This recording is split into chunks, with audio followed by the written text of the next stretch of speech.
Sifter for the ear. News, interviews, reviews, cinema, TV, streaming. Action. Hi, y'all. This is Jerry Williams, a.k.a. TV Jerry, back from vacation. I've talked about the Richmond 48-Hour Film Project several times on this show. Teams collaborate to write, shoot, and direct a short film in 48 hours with some very specific requirements like a genre and a specific phrase to use. Registration opens Monday, May 6th, and there's also an event, How to 48, where a panel discusses their techniques for rapid filmmaking success. That's on Wednesday, May 8th at 6 p.m. at the Richmond Public Library West End. This is a free event, and I'll have links to the 48-Hour Project on the webpage for this show at tvjerry.com. There's a shot of the lake. We are moving on the surface of the lake and we see fishes in the lake. So that wasn't very clear when we shot it, but grading it and creating a contrast and everything, like that shot became very beautiful after color grading. That was Sina Khani talking about the effect of color correction on his black and white film, which was also his first effort, Tell the Wind 2, a rather ambitious project he wrote, produced, and directed in his native country of Iran.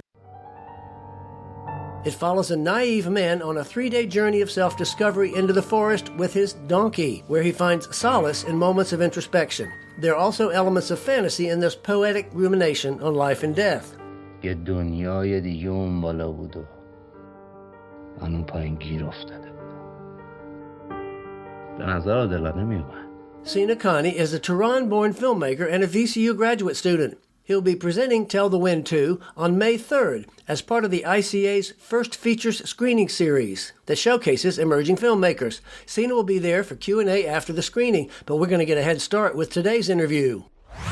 Sifter Review of the Week. Civil War, now playing in theaters. Even though the trailer and the press make this out as a dystopian future with a devastating conflict, the film's focus is primarily on a group of reporters.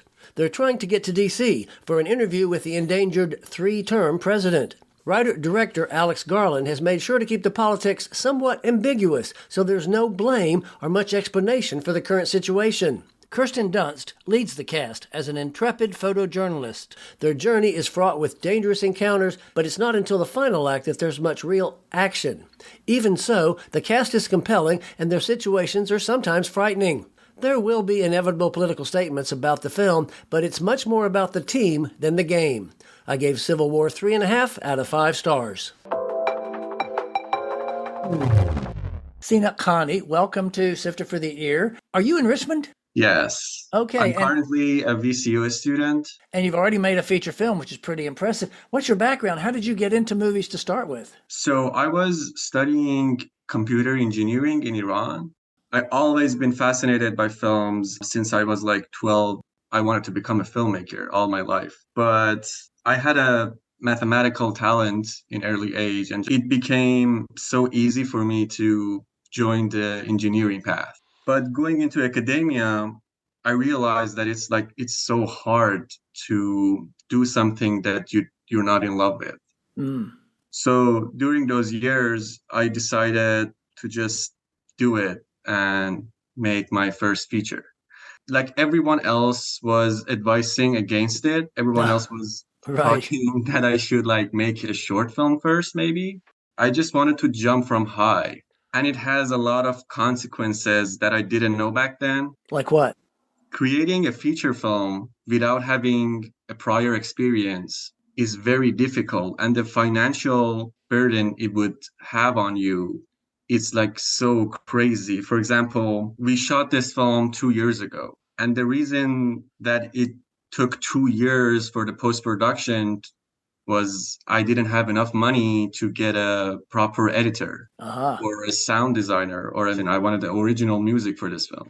I was only like 22 years old back then. But at the end, I think I did a good job at making it, and I did a good job not making a short film, because making yourself jumping from that height teaches you a lot of things and makes you confident for other steps in your life.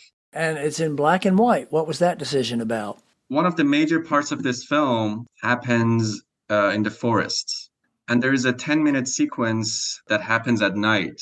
Those 10 minutes of night I could literally show darkness. And also the nature, I had this opportunity to make nature more horrifying, maybe. Yeah, Mhm. that's the right word. When Shahryar is going through nature, you see in the black and white cinematography that all the trees are like so black, and it kind of resembles the bars of a prison of some Oh. sort. So that opening scene with the burial, the men are picking up something off a tray and walking away. I don't understand what that is. It might be something that is cultural. Yeah, that's dates. Oh, those are dates. Okay. Okay. Yeah, they usually put dates, and people like took one date, and religious people like do some sort of like say some religious text in their mind for it, but kind of traditional, but a lot of people may not do it right now. Well, now, one of the rules you hear all the time about theater and movies is don't work with kids and animals. And you worked with a donkey. What did you learn from that? Maybe never work with another animal? Actually, the donkey was amazing. He oh she didn't make She, any right. trouble for us. Wow. Wow. Not at all. And I don't know, like in this first experience, I got this kind of idea that maybe working with animals are not like harder, more difficult than working with actors. Right. Right. She really made it easy for us. Like there are several scenes in this film that the donkey has to like go away, right? I was There going are, to ask you, she just walks through the woods by herself and she walks into a cave. we shot that two scenes with only two takes. Oh, wow. So was there somebody in the cave going, come here, little donkey, come here, little donkey? Or was he just lucky she went in there? So we showed her some weed in front of her, and we put the weed, for example, in the cave or in the forest somewhere very far. And we accompanied her to the weeds one time, and the next time we just take her back, and she would go for the weed. Oh, wow. As Wow. simple as that. And like she never made any trouble for us. It was amazing working with her. Surprise guest drop in. Hello. Hi. Footnote. Yassera Boustia is a Moroccan-American filmmaker who teaches at VCU.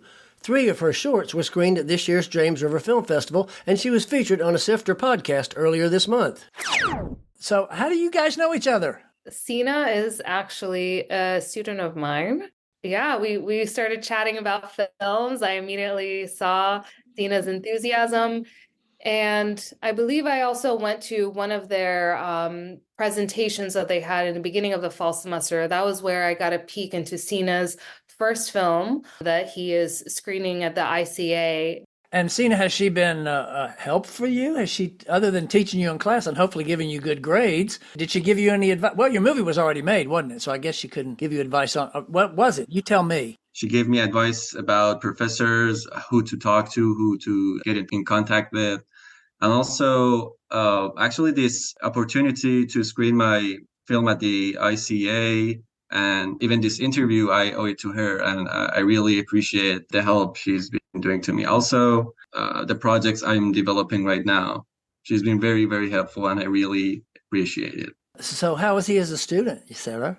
Sina is an incredible storyteller, and I really truly mean it. And again, I was just so taken by it. It was just so sophisticated and referencing so many of my favorite films and filmmakers, and just incredibly poetic. It felt like I was watching a fever dream about a man really questioning his existence. And so we agreed to do an independent study. That's what we're working on now.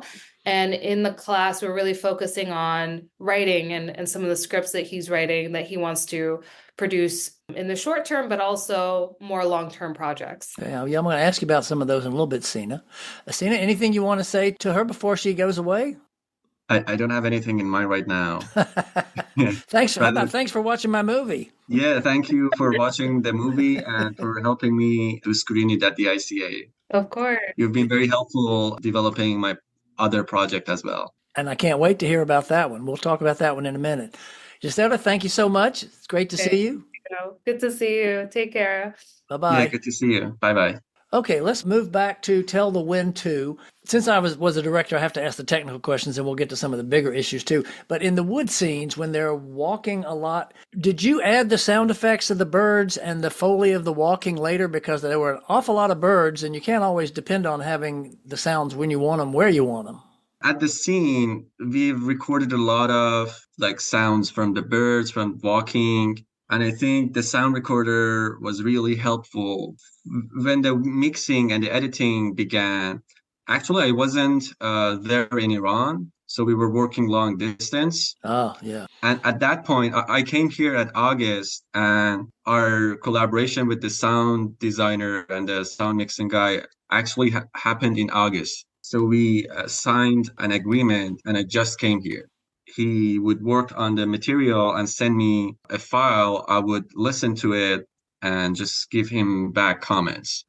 So I believe most of the birds and the sounds of the atmosphere, the ambient sounds, they are mostly his work. Right, right. And then the one scene where there were the four men walking with their backs to the camera, was that ADR or were they actually mic'd? Yeah, in that scene, we couldn't, as you could see, the boom guy couldn't follow them because how wide the shot is. Right. And then, of course, you have, I haven't seen in a while in a movie, a Zolly shot or a zoom dolly shot, a dolly zoom shot or a Hitchcock shot. Footnote. A Zolly is a combination of a camera zooming in one direction while the camera itself is traveling in the opposite direction to create a disorienting effect. Was pioneered by Alfred Hitchcock. What inspired that, and why did you want to put that in that spot? So this is the scene where the character realizes that he had lost his donkey, his only companion, his only friend. And we've seen that he's lost his father in the beginning of this film, and he's alone. So he starts this journey to find something. But in the middle of the story, he loses the one thing that he had. Right. And that dolly zoom, we see that the surroundings of him, the nature, the forest, the trees, are going away. So he has lost everything, right? Right. The dolly zoom makes it easy to understand that this man is alone.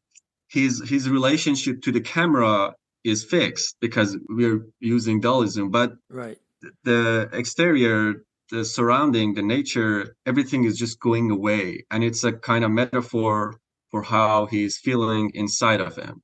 Now, this movie, it's interesting because you've mentioned as much plot as there is, which basically isn't a lot. This is really more kind of a poetic rumination. As Sarah said, it's very poetic. What kind of response have you gotten? Because there's not a plot. It's not a regular story. It's kind of an art film. Well, it's not kind of, it is an art film. Why did you decide to do that instead of telling an actual narrative story? That's a good question, because coming here and trying to like work on my short scripts and making it as an artist here in the United States, your views on filmmaking sometimes change. Right. And back in the day when I was making this film, what I had in mind, I wanted to decontextualize the concept I had in mind in terms of storytelling. So when you look at this film, you can't tell what era or what location this film was shot at, right? Like you can't say this film was like, 50s in Iran or like 60s, or even it happens today. Right. I deliberately took a lot of context out, and I wanted to express myself in that way because I thought my experience is not specific to me. And maybe if I try to create a metaphorical language, people could connect to that. I mean, it's not the only way of storytelling. Right. It could be absolutely have context, have an era, and have an actual narration, an actual story. But it's something that I chose to do that made sense at that time. And the black and white cinematography, all the choices that we made were toward that decontextualization, if that makes sense. Right. So you mentioned coming from Iran. How did you get here? I applied to VCU. And you came directly from Iran just to go to VCU? For the Master of Fine Arts, yes, exactly. Oh, cool. So, okay. And I got accepted and flew over here. Something else I noticed about the movie, and I don't know if this was intentional, hopefully you'll say it is, Mhm. At a certain point, when he wakes up, the woods look lighter. They're not as dark and oppressive near the end of the movie. Was that Mhm. intentional, or it just happened to be a brighter day? Up in that point, we see that he goes through that dark night and the three hunters with the absurd dialogue. Right. But we tried to create a contrast. Like that was an editing choice, actually. So we cut out a lot of scenes in between and we tried to make it a very contrasting cut after the three hunters are talking. And that's a crazy scene because you got this, they're talking about this pit and they're talking about barrels and a drenched dog. Yeah. What inspired, where did you get all that crazy stuff from? Is that all just came out of your mind, or was it inspired by some stories, or what was all that? Um, the Drench dog was kind of inspired by the kind of dialogue I and my friends used to have. Like sometimes we just sit and talk crazy. Right. And I just started on that idea and wrote everything else. So like it's not that inspired by our own dialogue, but some of the ideas that I took was actually like the literal word, the Drench dog. So I just took that idea and worked on it as a metaphor for what they were talking about. And the barrels and everything else, it's completely, original. And the significance of the ivy and the tree in the very last shot. Can you talk about that, or is that a secret? I'm really glad that you take that because I was afraid with this black and white images, the audience couldn't understand that sign. I don't understand it, but I noticed it. Oh yeah, yeah, noticed it. I'd rather not elaborate on it if Okay. Keep it mysterious. yeah, I'd rather people to approach this film as they decide, Right. not what Right. I want to tell them. Sure. And I tell you one thing that kind of surprised me because I knew that it was set in Iran.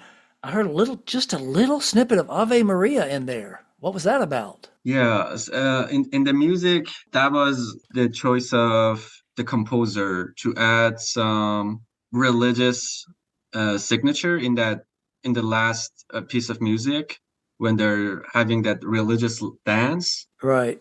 for the rain. Yeah, he used that Ave Maria piece. It has a lot of references throughout the history, and it was his choice. Oh, okay. That was interesting. Now, I noticed also, because I always watch the credits, you had credit for somebody to do color grading. Now, this was black and white. Oh yeah, color grading is very important even for black and white films. So yeah, Hamid Reza Faturachian did actually a very great job grading this film. Hmm. After I saw the work in his studio, I was blown away. A lot of shots are not the same before grading. For example, there's a shot of the lake. We are moving on the surface of the lake and we see fishes in the lake. Hmm. So that wasn't very clear when we shot it, but grading it and creating a contrast and everything, like that shot became very beautiful after color grading. Uh-huh. Great, great. There Yeah, you he did a go. very great job grading this film. Now, I know you said or mentioned another project. Do you have another feature in line, or have you got some shorts you're going to do first to be a little more sensible, or what's next for you?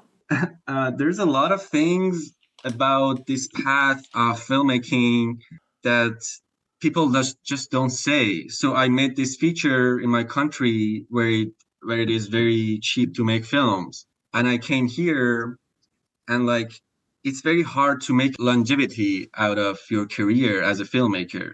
So Hmm. right now I'm working on more documentary style films. I'm working on mostly short films. Okay. And it's There you like it's very hard to make it as a filmmaker and it's like a long path of just doing small works, doing it every day, just creating things one after another. It's not about planning your future feature film Right, right. because there are not much people investing in you saying, "Hey, I want you to make this film." So you have to be aware of that and be aware of this community, this environment that you have to work in and you have to pay the rent. You have to Right, right. do all these things. So I'm mostly right now working on my documentary, but I actually have two feature film ideas. Not only ideas, one of them I wrote a very long treatment of it, a 20-page treatment. Yeah, it Hmm. was probably a year ago, more than a year ago. And this year, I'm writing another feature script, getting help from Yusera in my independent study with her. And you mentioned the documentary. What's that going to be on? I decided to create a video using American landscapes and the landscape I'm going through in the United States and juxtapose it with memories I had in Iran. So I'm using still images from Iran, and there are some videos of my grandmother's orchard in relation to the landscape I'm going through today. And I decided that would be a great environment for me to narrate my introspection. So it's just a juxtaposition of my past and my present, Iran and United States. I think I've reached the final edit, and it's going to be shown at my candidacy. Oh, great. Well, Yeah, people can come and visit it. Footnote. A candidacy is when first-year graduate students in the School of the Arts submit work that will hopefully qualify them to complete their degree. Oh, the title is Watch with the Weary Ones. Say that again? Watch with the Weary Ones. Oh, with the weary. Are you a weary one? You're too young to be weary yet, Sina. What does that title mean, or is that another mystery?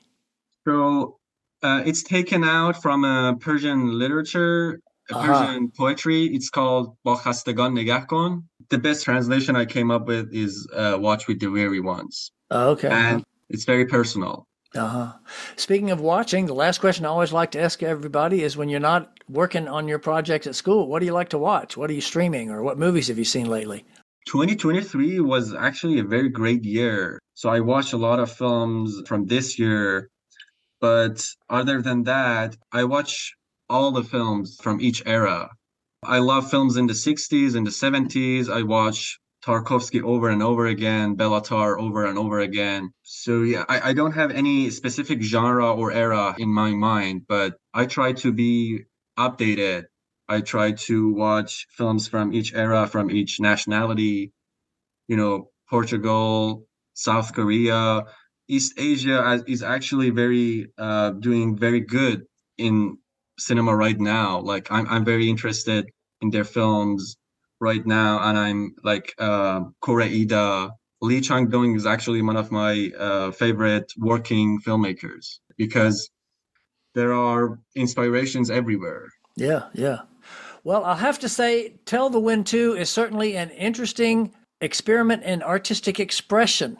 And I think people that will see it will certainly be intrigued. So I want to congratulate you on making a movie first right out of the gate, and good luck on the screening when you show it in a couple of weeks there at the ICA. Thank you so much. Thank you for your words. That was Sina Khani, a Tehran-born filmmaker and a VCU grad student, talking about his first film, Tell the Wind 2. He'll be presenting it on May 3rd as part of the first features screening series that showcases emerging filmmakers at the ICA. Sina will be there for Q&A after the screening, and there's a link to tickets on the webpage for this show at tvjerry.com. Coming soon. In theaters. Challengers. Zendaya plays a tennis prodigy who hurts her ankle and turns to coaching. She gets involved with two men to stiffen the competition, Mike Feist and Josh O'Connor. It's directed by Luca Guadagnino, who's best known for Call Me By Your Name. Unsung Hero. An Australian family moves to the States where one of the daughters becomes Christian recording artist Rebecca St. James. Boy Kills World. Bill Skarsgård has buffed up like his older brother to play a deaf-mute out for revenge in this wild action flick. Free Time. A man approaching his 30s decides to quit his desk job and embrace life, only to realize he has no idea what to do with his newfound freedom. The Beast. This French sci-fi import is set in the near future when artificial intelligence controls everyone's lives and human emotions are perceived as a threat. Starring Léa Seydoux and George McKay. TV and streaming. Guilt on PBS, a new season of the mystery about two brothers who accidentally killed an old man. Dead Boy Detectives on Netflix. This is an extension of the Sandman franchise, with young ghosts helping a psychic and other spectral events. We're Here on Max, a new season of the reality show starring three drag queens who go to small towns to put men in drag.